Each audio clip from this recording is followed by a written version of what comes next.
પાટણના સરસ્વતી તાલુકાના મેસર ગામે પ્રાથમિક શાળામાં ધોરણ 8ના વિદ્યાર્થીઓનો વિદાય કાર્યક્રમ યોજાયો હતો। સમગ્ર વાત કરીએ તો સરસ્વતી તાલુકાના મેસર ગામે પ્રાથમિક શાળામાં ધોરણ 8ના વિદ્યાર્થીઓનો વિદાય સમારંભ યોજાયો હતો, જેમાં પ્રાથમિક શાળાના આચાર્ય તેમજ શિક્ષકો વિદ્યાર્થીઓએ આગળ ભણી સારી નામના મેળવે અને મેસર ગામનું નામ રોશન કરે અને શાળાના શિક્ષકોનું તેમજ આચાર્યનું પણ નામ આગળ આવે અને સારી નામના મેળવે અને સારી કામગીરીથી આગળ શિક્ષકોનું નામ સારા અક્ષરે લખાય તેવી ભાવના સાથે કાર્યક્રમ રાખવામાં આવ્યો હતો, જેમાં ગ્રામજનો, એપીએમસીના સભ્યો, શાળાના શિક્ષકો મિત્રો દ્વારા સુંદર આયોજન કરવામાં આવ્યું હતું। શાળાના આચાર્ય નટવરપુરી ગોસ્વામી તેમજ રજનીકાંત સોલંકી જાની કૃષ્ણવંદન દ્વારા વિદ્યાર્થીઓને આશીર્વચન પાઠવવામાં આવ્યા હતા।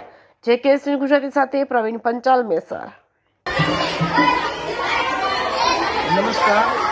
આજે મેસર પ્રાથમિક શાળામાં ધોરણ 8ના વિદ્યાર્થીઓનો વિદાય સમારંભ રાખવામાં આવેલો છે અને આ બાળકો ધોરણ 1 થી 8 સુધીનો અભ્યાસક્રમ આ શાળામાં કરે છે। હવે એ બાળકો પ્રાથમિક શિક્ષણ પૂર્ણ કરી અને હાઈસ્કૂલની અંદર ધોરણ 9માં પ્રવેશ મેળવશે।